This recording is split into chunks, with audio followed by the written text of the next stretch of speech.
les comentaba a sus compañeros, ya resurrecciones de lo que hemos realizado, aceptable, medianamente. Hay un par de personas que tienen que ponerle empeño para no perder la materia, porque el puntaje por debajo de los 10 puntos en total de los 25 en juego. El resto tiene todavía para rescatar.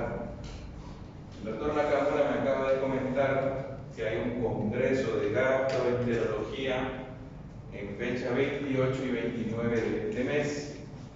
Por ende, todos ustedes están voluntariamente obligados a participar en dicho congreso, que es su materia. Va a ser interesante porque vi participantes extranjeros, la mayoría son del Japón. Obviamente los japoneses en cuestión de desarrollo técnica en medicina son totalmente superiores a nosotros. No piensen que su participación va a ser sin recibir nada a cambio. Voluntariamente obligado a hacer 5 puntazos sobre su nota final. Y créanme, esos 5 puntos ayudan mucho. Así que yo en un rato les voy a pasar el cronograma, les voy a pasar la invitación. Y cada uno de ustedes me va a hacer llegar su inscripción para que yo los anote y tengan sus 5 puntos sin objeción, sin nada. Ustedes saben que yo no tengo problema de nada. ¿Sí? ¿Cuánto? No sé, ni lo leí. Creo que no, creo que 80 pesos. Es acá en la capilla mayor se va a realizar. ¿Alguna duda, alguna pregunta? No, no.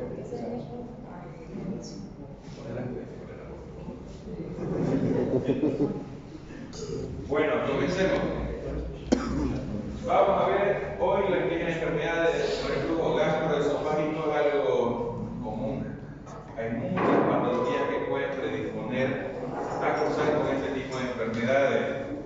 Ya estamos llegando prácticamente a la mitad, un poquito más de la mitad del avance del semestre. Nos faltan 2 temas, si no me equivoco, y terminamos el módulo 2, lo cual ya sería hasta ahí su segundo parcial.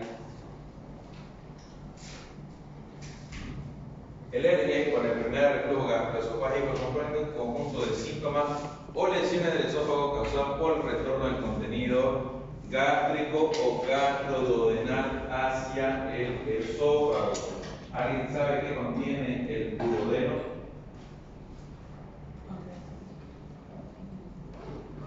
¿Qué se vacía en el duodeno? ¿Alguien lo dijo? Jugo pancreático. Bien, ¿qué más? La bilis. La bilis, perfecto. ¿Alguien recuerda cuánto es la producción de bilis y jugo pancreático al día? Sí. En 24 horas. Más o menos, bilis hablamos de unos 1000 a 1200 ml. Y de jugo pancreático fácil, entre 1500 a 2000. O sea, diariamente le llegan 3000 ml al duodeno. Y hay personas que sufren por mucho tiempo el reflujo duodenogástrico, o sea que todo el duodeno llega al estómago y seguramente, muy probablemente a muchos de ustedes, por alguna causa han llegado a esos vómitos amargos, medios amarillentos, verdosos, que esa es la composición tanto de jugo pancreático como de bilis. Seguramente cuando alguna vez en su larga vida han cursado por eso y han sentido que su boca o su lengua se quiere deshacer, se quiere romper, se agrieta, y eso es netamente por el jugo pancreático.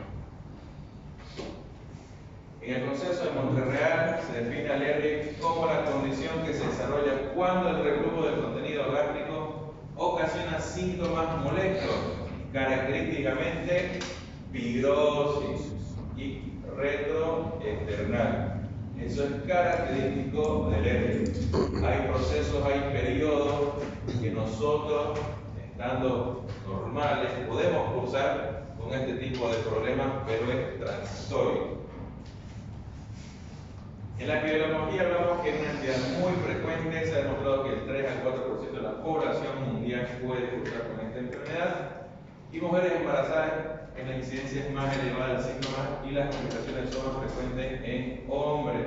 ¿Por qué creen que en hombres? El hombre típico que nunca hace caso, solamente no cumple su tratamiento o le vale madre. En el reflujo fisiológico, en condiciones normales, especialmente después de la comida, puede ocurrir estos episodios. Porque a veces hay excesos en la comida, abusamos un poco de las bebidas alcohólicas o cualquier otro alimento, entonces durante un periodo corto podemos tener reflujo, pero como les dije, es transitorio. Pasa, por favor.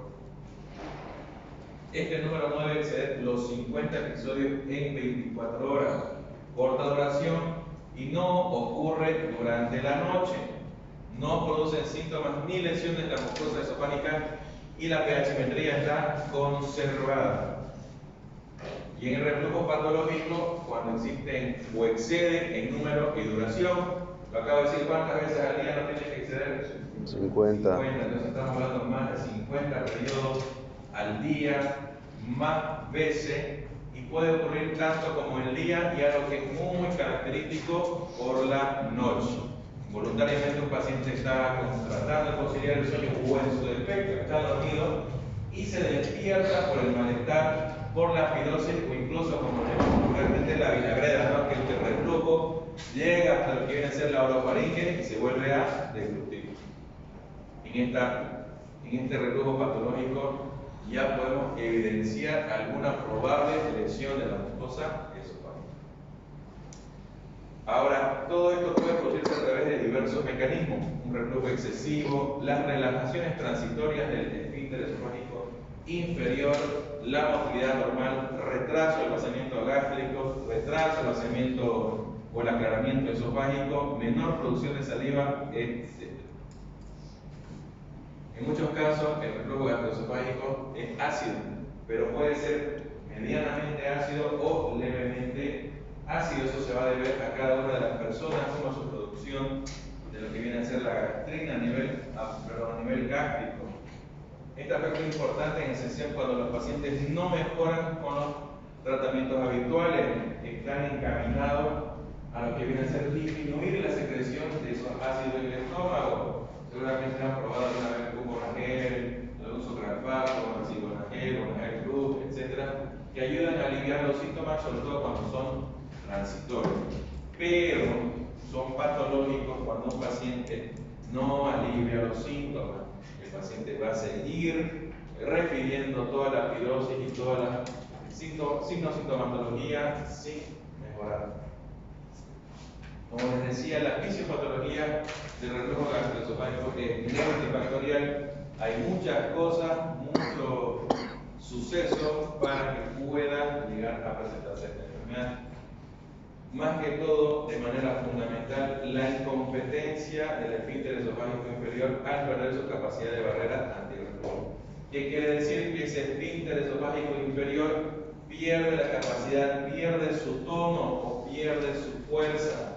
Está anormalmente la presión baja, inferior a los 8 milímetros de mercurio, y hablamos de un esfínter hipotenso. Entonces, nos vamos a la lógica, ¿no?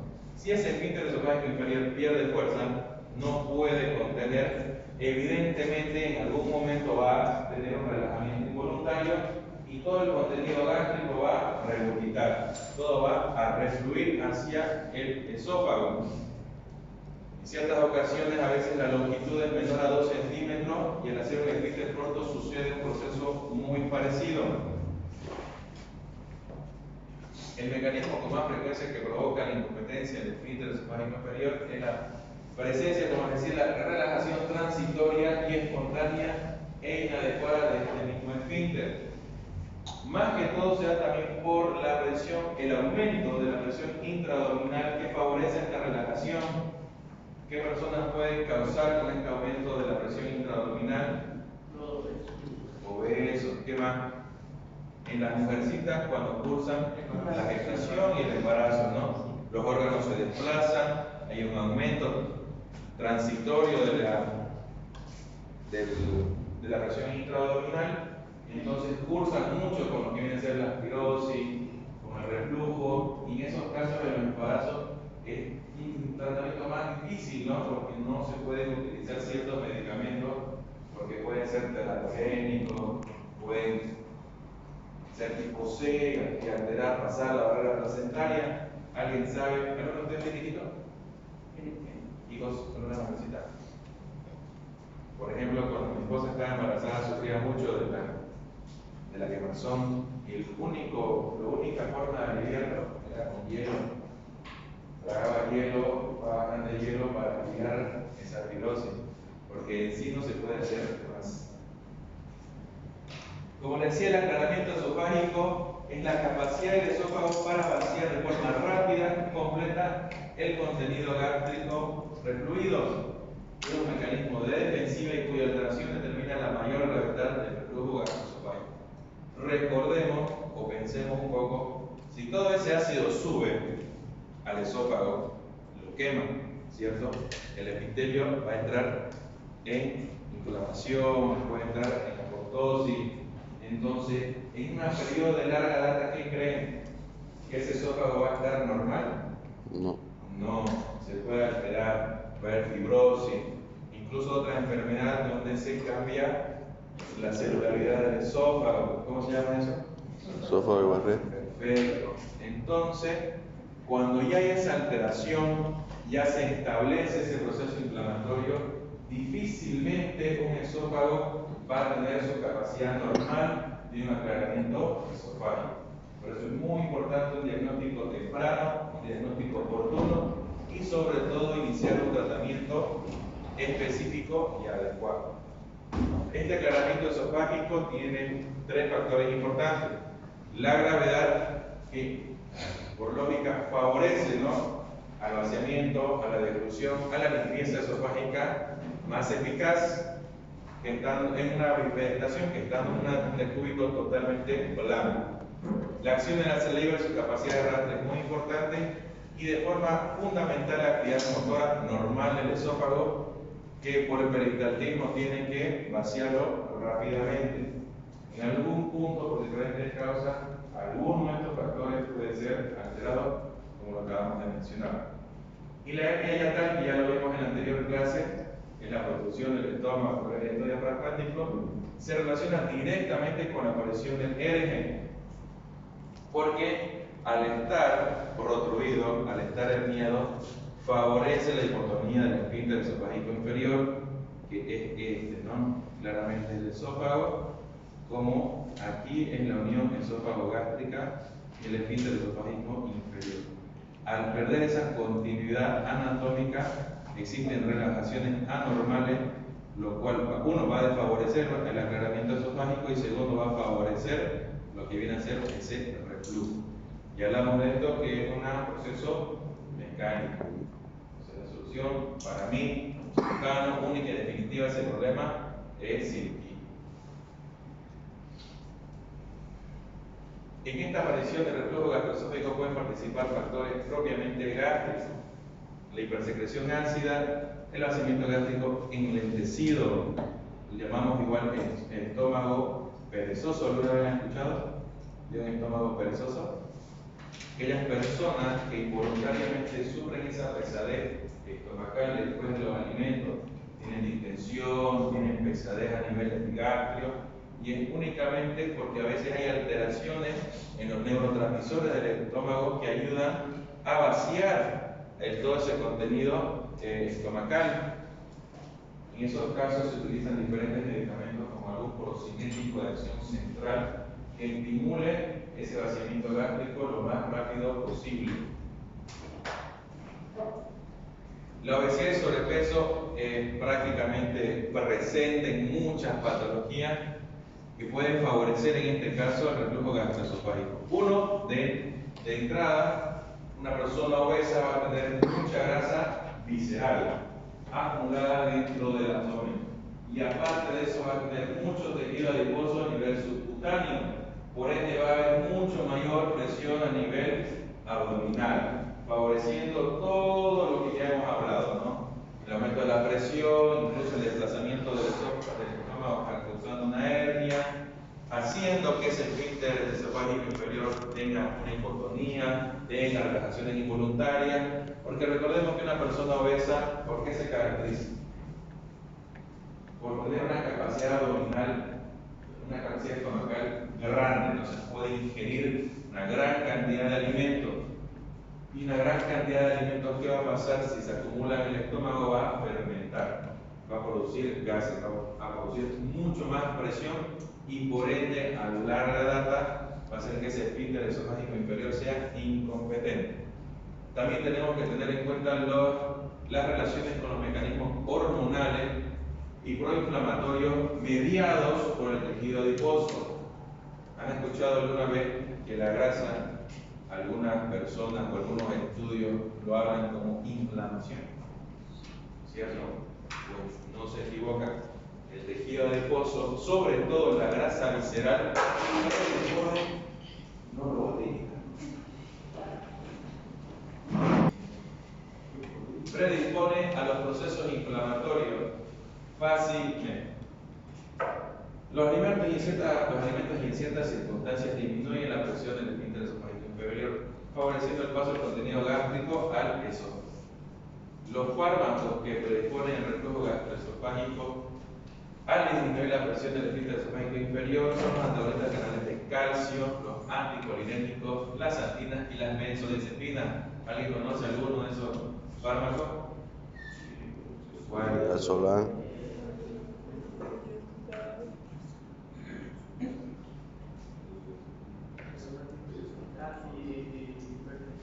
Por ejemplo, los antagonistas de los canales de calcio son antihipertensivos. Pero su nombre lo dice, ¿no? Canales de calcio. ¿Alguien recuerda en fisiología cuando llevaron potencial de acción? ¿Dónde actúan los canales de calcio? En la contracción. ¿Cómo? ¿Pero en la contracción o en la relajación?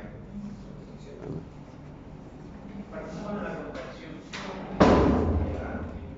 Sodio, potasio, calcio, que me acuerdo de la relajación. Por eso al estar inhibido, se va a relajar.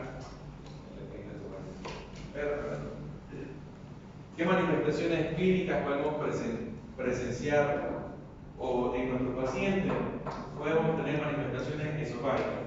La más común característica que no se debe olvidar, pirosis, síntomas característicos, sobre todo a nivel retroexternal, detrás del esternón. Va a tener una regurgitación, una disfagia, generalmente por la estenosis péptica, y en una enfermedad ya avanzada, establecida, con alguna alteración ya a nivel de la mucosa esofágica, podemos tener hemorragias gastrointestinales.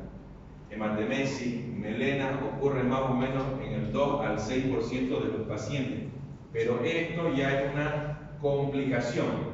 Un paciente que nos llegue directamente a la consulta con esta sintomatología, ya hablamos de que es un paciente evolucionado, ha pasado tiempo, probablemente no hizo tratamiento, no tuvo diagnóstico. Entonces esto es algo que tenemos que tener muy en cuenta. Un paciente que esté sangrando fácilmente se descompone, se descompensa así rapidísimo, incluso llega al shock. Y nos ha pasado en el hospital que llegó un muchacho, 20 años, él sí era bebedor crónico, no, o sea, alcohólico. Y me acuerdo que llegó diaporético, taquicárdico y medio hipotenso. Lo metimos a la sala de reanimación y cuando estábamos reanimando con líquido, tuvo una hematemesis pero brutal. Yo creo que fácil era unos 4 litros de sangre. El paciente entró en shock y créanme, en menos de media hora, 40 minutos se murió. Pero así, porque en ningún momento nos imaginamos que esa hemorragia iba a ser tan brutal. Ya cuando en ese momento se hizo la autopsia por ley, porque era paciente en un proceso, se evidenció que él tenía varices que venían desde el esófago hasta el estómago y tenía una del calibre de mi pulgar, más o menos, que se había desgarrado completamente. Entonces no había cómo parar. Ahí no hay mucho que hacer. Podemos tener manifestaciones extraesofágicas como la disfonía, el dolor faringio, la otitis, la rinitis, el asma bronquial, la neumonía, la apnea, la bronquiectasia, fibrosis pulmonar. Todos esos síntomas pulmonares lo hemos mencionado en las anteriores clases. ¿Por qué se da? Que un paciente al momento de tener reflujo puede llegar hasta el orofaringe, incluso hasta la boca, e involuntariamente tener alguna broncoaspiración. causando primero una neumonitis química, después puede causar una neumonía, puede llegar a la bronquiectasia, la fibrosis pulmonar, etc. ¿no? ¿Alguien sabe qué es una bronquiectasia? Bronquia, hablamos de bronquiectasia. Ectasis. Tarea para la casa, pero le voy diciendo que cuando ese bronquio se colapsa, se cierra, y hay diferentes tratamientos para que se pueda volver a abrir. ¿Llevan neumo, no ven? No, todavía. El diagnóstico, como la mayoría de las patologías, es fundamentalmente clínico. Podemos realizar diferentes pruebas diagnósticas complementarias, pero entre las más relevantes tenemos uno, la endoscopía, que nos va a dar una visión directa de cómo está ese esófago, cómo está ese estómago, si hay alteración mecánica, epitelial, etc. Y una pH-metría. La pH-metría es muy importante para ver si no hay una hiperacidez constante dentro del esófago y dentro del estómago. La endoscopía es la técnica más útil para investigar si hay esofagitis, clasificar su gravedad y evidenciar si hay complicaciones. Tenemos que tener mucho ojo, mucha énfasis en ver las complicaciones. Su nombre lo dice, está complicado. Entonces, si nosotros no tomamos un diagnóstico rápido y no iniciamos un tratamiento adecuado, a la larga ese paciente va a llegar a complicarse mucho más, puede tener ya lesiones establecidas que son irreversibles, como esas varices, ¿no? Que en algún momento se pueden romper y el paciente no las cuenta. Aquí podemos ver una imagen de endoscopía en la que se observan erosiones longitudinales, lo que podemos ver acá. Primero vemos cómo esta área en general está eritematosa, enrojecida, lesionada, comparado a ciertas áreas como la de aquí, por ejemplo, o aquí en el borde externo, donde lo podemos llamar que está rosadito, que está una mucosa conservada. Pero si lo vemos más a profundidad, está totalmente erosionado, erosivo, eritematoso, y hay estas lesiones longitudinales erosionadas. ¿Lo pueden ver? Una grieta, más o menos 5 milímetros de longitud. Esto ya es una enfermedad de reflujo grado B o grado 2, cuando ya hay bastante evolución. Esto todavía no se considera una complicación, sino un proceso ya establecido. Aquí tenemos chance, tenemos tiempo de revertir todo esto con los diferentes tratamientos que vamos a ver a continuación. Aquí está la clasificación de los ángeles de esofagitis como grado A, B, C y D, que lo van a estudiar en su casa porque en la práctica me encanta preguntar si quieren hacer las diferentes clasificaciones y escalas.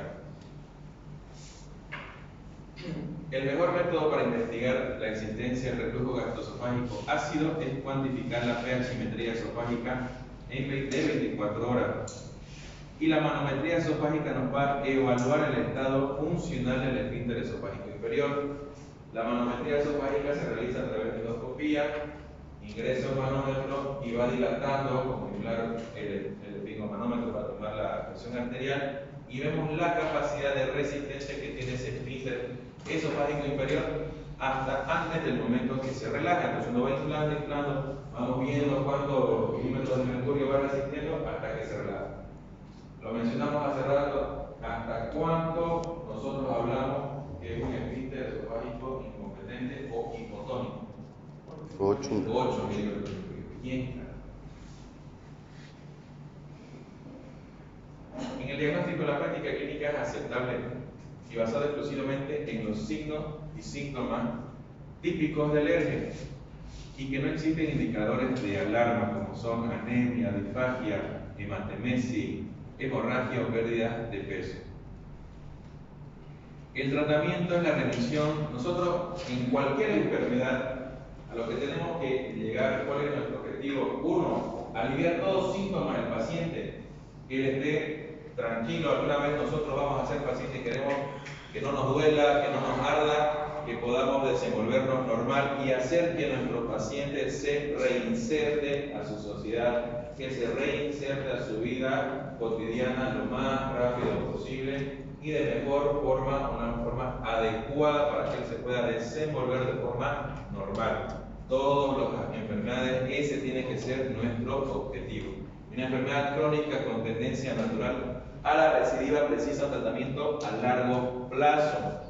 Hay pacientes que por más nosotros les pongamos empeño, les pongamos carisma, un tratamiento o una atención así bien dirigida, hay personas que son predisponentes, que pueden, abandonan el tratamiento, que si yo cumplen el tratamiento, por ejemplo, de 21 días de antiácido, en 21 días el paciente normal, no tuvo problemas, alivió los síntomas, etc. Pasó e inmediatamente después vuelve. Entonces, eso ya escapa de nuestra buena voluntad, eso ya escapa de toda nuestra capacidad profesional, porque es relativamente o directamente relacionado a su forma de cicatrización o la forma de recuperación de ese paciente. Y ahí tenemos que utilizar esos tratamientos a largo plazo. Alguna vez han debido escuchar a su tía, a su mamá, a su abuelita que decían: tenemos que tomar esto de por vida. En realidad no existe ningún medicamento de por vida, sino solo son tratamientos a largo plazo. Y recordemos que nada en exceso es bueno. Por ejemplo, un paciente que tome omeprazol, que lo vamos a ver en la gastritis crónica, años, llega a alterar la mucosa gástrica, llega a alterar todo el epitelio y produce una disfuncionalidad y una atrofia de las diferentes secreciones. ¿Y qué predispone todo eso lo que pasó? Al cáncer. Entonces, nada a largo o en exceso es bueno. Las medidas terapéuticas disponibles, ¿cuáles son? Las recomendaciones generales, ¿no? Cambiar el estilo de vida, higiene dietético de nuestros pacientes, evitar las diferentes gastroerosivos o fármacos, tratamientos quirúrgicos que puedan predisponer a esta enfermedad. Los pacientes que tengan un hábito tabáquico también pueden llegar a generar este tipo de problemas. Entonces, nosotros recomendamos que cada uno de los pacientes va a tomar sus propias decisiones si lo realizan o no. Y es fundamental que estos obesos reduzcan el peso. Aparte, hay que recomendar que usen prendas que compriman el abdomen, que predispongan el aumento de la presión, con esas prendas que son bastante presionadas. No ingerir alimentos 3 horas previas al acostarse, y como les mencionaba alguna vez, que la cabecera tiene que estar entre unos 15 a 20 centímetros de altura, porque recordemos que un factor de predisponente, pero un factor del aclaramiento esofágico es la gravedad. Entonces, nosotros colocando una cabecera 15 a 20 centímetros de altura, entre 20 a 30 grados de inclinación, nos va a favorecer para ese aclaramiento esofágico. Y los fármacos utilizados tradicionalmente son los antiácidos procinéticos e inhibidores de la secreción ácida. Como viene a ser, existen dos tipos, ¿no? Los antagonistas H2 y los IBP o inhibidores de la bomba de protones. Los antagonistas H2 casi ya no se utilizan desde el desarrollo de los IBP. Se ha demostrado en diferentes estudios a lo largo de los años que los inhibidores de la bomba de protones tienen mucho mayor acción, mucha mayor potencia antiácida y antisecretora. No obstante, tienen que aprenderlo. Los antagonistas H2 disponibles son, por ejemplo, lo más utilizado es la ranitidina. Actualmente se sigue utilizando en ciertas patologías establecidas. Por ejemplo, una mujer embarazada no podemos utilizar omeprazol. Por ejemplo, un paciente que tenga alguna alteración hepática, sea una hepatitis viral, sea una hepatitis infecciosa, sea una hepatitis crónica, cualquier afección que sea en el hígado, no podemos utilizar omeprazol porque puede predisponer a mayor alteración hepatonocivo. También un paciente que tenga una cirrosis tampoco. Entonces ahí utilizamos la ranitidina entre 300 a 500 miligramos de forma endovenosa cada 12 horas. Y seguramente ya han escuchado los niveles de la bomba de protones, como les había mencionado, el más conocido y famosísimo omeprazol, que en lo personal lo recomendamos en horas de la noche, para que toda la película gástrica, todo el antiácido pueda reposar durante el periodo de descanso, durante el periodo que uno está durmiendo, que deberíamos tener unas 8 horas. Todos omeprazol, lansoprazol, pantoprazol, esomeprazol, tienen la misma acción, inhiben la bomba de protones, nada más. Solo que la diferencia, por ejemplo, hay cápsulas blandas de liberación inmediata, hay cápsulas blandas de liberación prolongada. ¿Qué quiere decir? Que, por ejemplo, el pantoprazol, por ejemplo, tiene una molécula que es de liberación prolongada, o sea que va a actuar por mucho más tiempo todo lo que viene a ser su forma de inhibidor de bomba de protones. Pero al final, la acción es exactamente lo mismo. Las IVP son los fármacos más eficientes para el tratamiento del ERGEN, ya que pueden controlar los síntomas a corto plazo, tener incluso una resolución de la esofagitis y la prevención de recidiva. Cuando ya tenemos el diagnóstico, es aconsejable indicar un IVP de dosis convencional y la realización sintomática a las 4 semanas. Usualmente ese es el periodo que nosotros deberíamos hacer un tratamiento adecuado. Y si se consigue considerar el tratamiento de mantenimiento, una reducción de las dosis del IVP o en su defecto suspenderlo.